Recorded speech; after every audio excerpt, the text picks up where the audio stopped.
Hello friends, welcome to defence matrix. तो CDS के statement के बाद जहां पर उन्होंने ये माना है कि इंडिया की साइड से कुछ लॉसेस हुए थे फर्स्ट डे के ऑपरेशन के दौरान, जिसको बाद में सुधार कर ऑपरेशंस को परफॉर्म किया गया और काफ़ी हाई सक्सेस रेट मिला है। अब ये डिबेट चालू हो गई है कि क्या पाकिस्तान द्वारा जो क्लेम किया जा रहा है वो सही है। पाकिस्तान ये कह रहा है कि उन्होंने मल्टीपल इंडिया के फाइटर क्राफ्ट उड़ाए हैं, जिसमें वो 3 रफाल क्लेम करते हैं। और फिर क्या यहाँ पर इंडियन एयरफोर्स को सक्सेस मिली है या नहीं मिली है। तो पहली चीज़ तो हमें ये समझनी है कि सीडीएस ने ये भी क्लियर किया है कि जो 6 एयरक्राफ्ट पाकिस्तान क्लेम करता है कि इंडियन एयरफोर्स के शूट डाउन हुए हैं वो पूरी तरीके से गलत है। अब ये नंबर्स क्या है इसके स्पेसिफिक में हमारे सीडीएस नहीं गए हैं। ये 1 है 2 हैं जो भी हैं इन्होंने नहीं बताया है, पर डे 1 में हुई गलती यहाँ पर मानी गई है।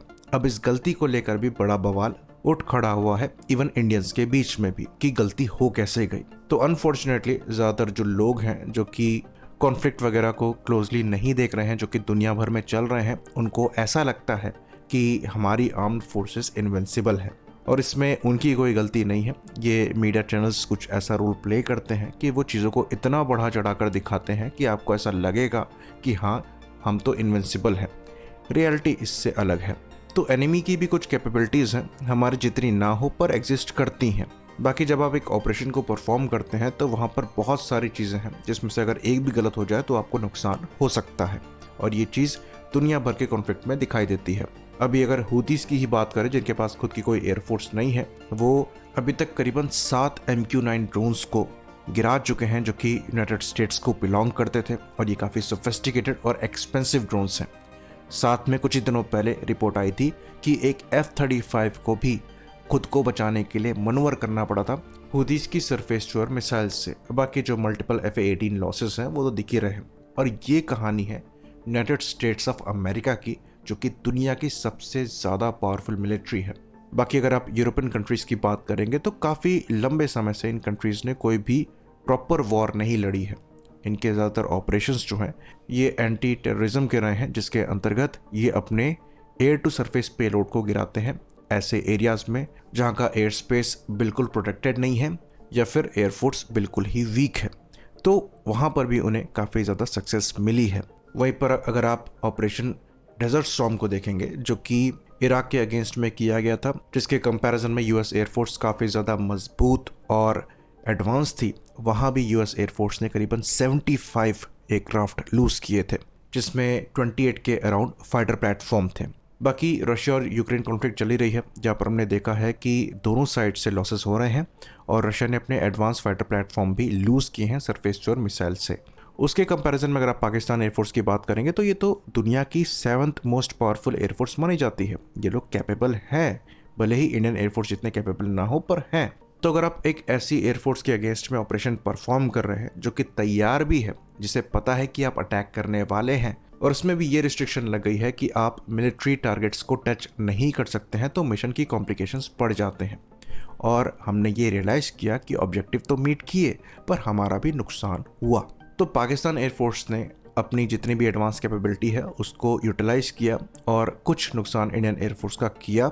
ऑल्दो मीडिया के सामने उन्होंने इस चीज़ को बढ़ा चढ़ाकर बताया, जो कि किया जाता है और पाकिस्तान एयरफोर्स से एक्सपेक्टेड था, पर इसके दौरान उन्होंने अपनी कैपेबिलिटी को गिव अवे भी कर दिया।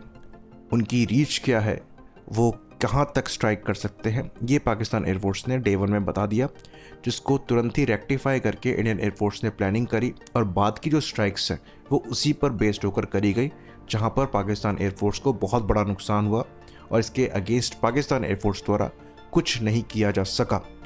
तो जितनी जल्दी यहाँ पर हमारी आर्म्ड फोर्सेस ने अडेप्ट किया है ये काबिल तारीफ़ है, और लोगों को ये चीज़ समझनी पड़ेगी कि मिशन ऑब्जेक्टिव्स जो हैं वो सबसे ज़्यादा इंपॉर्टेंट होते हैं। आपको अपनी साइड से कोई लाइफ लूज़ नहीं करनी है और अपने मिशन ऑब्जेक्टिव्स जो हैं उनको पूरा करना है, और ये चीज़ इंडियन एयरफोर्स द्वारा करी गई।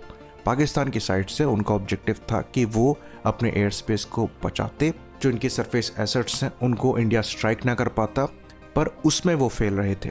इसलिए इनके 11 एयरबेसेस इंडियन एयरफोर्स द्वारा अटैक किए गए, जिसकी सैटेलाइट इमेजेस और प्रूफ अवेलेबल है। तो पाकिस्तान एयरफोर्स अपने ऑब्जेक्टिव में फेल हुई, वहीं पर इंडियन एयरफोर्स अपने ऑब्जेक्टिव में पास हुई है। कुछ लॉसेस हैं पर वो ज़्यादा मैटर नहीं करते हैं। जैसा कि हमने बताया, यहाँ पर मशीन जो है आप परचेज ही से ले करते हैं, ताकि ये आपके ऑब्जेक्टिव्स को पूरा करने में सहायता कर सके। तो मशीन ने अपना काम किया, आपने भी अपनी साइड से जो मिस्टेक्स हुई उसको रियलाइज़ किया, रेक्टिफाई किया, और फिर आपने जो चीज़ करी वो दुनिया ने देखी।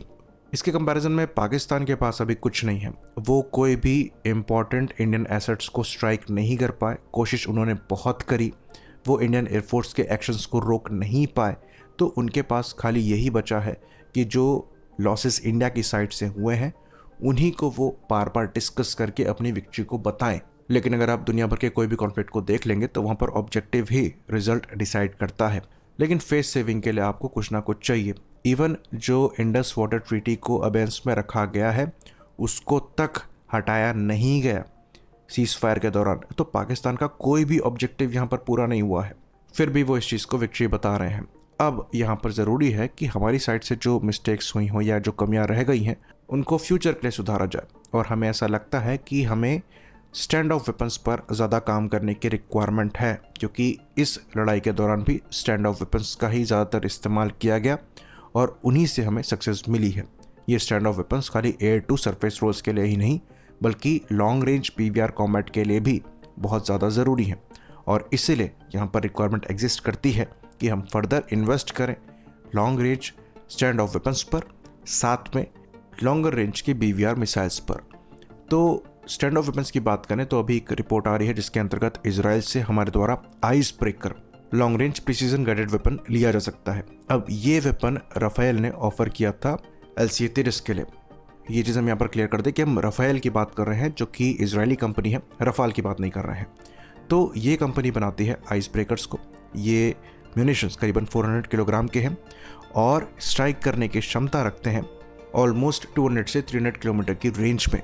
अच्छा खासा वॉरहेड भी कैरी करते हैं। तो ये प्रॉपर स्टैंड ऑफ वेपन्स हैं। इनके एडिशनल ऑर्डर्स जो हैं ये हमारे लिए काफ़ी ज़्यादा बेनिफिशियल रहेंगे और मोस्ट लाइकली इनको इंडिया में ही मैन्युफैक्चर किया जाएगा। तो राफेल और BDL द्वारा MOU साइन किया गया था इसी एरो इंडिया में और मोस्ट लाइकली इन्हें BDL द्वारा ही बनाया जाएगा। तो इनको LCA-30 जैसे एयरक्राफ्ट से भी इंटीग्रेट किया जाएगा जैसा कि हमने बताया। बाकी बात करें लॉन्ग रेंज की BVR मिसाइल की तो डोमेस्टिकली हम इनका डेवलपमेंट कर ही रहे हैं।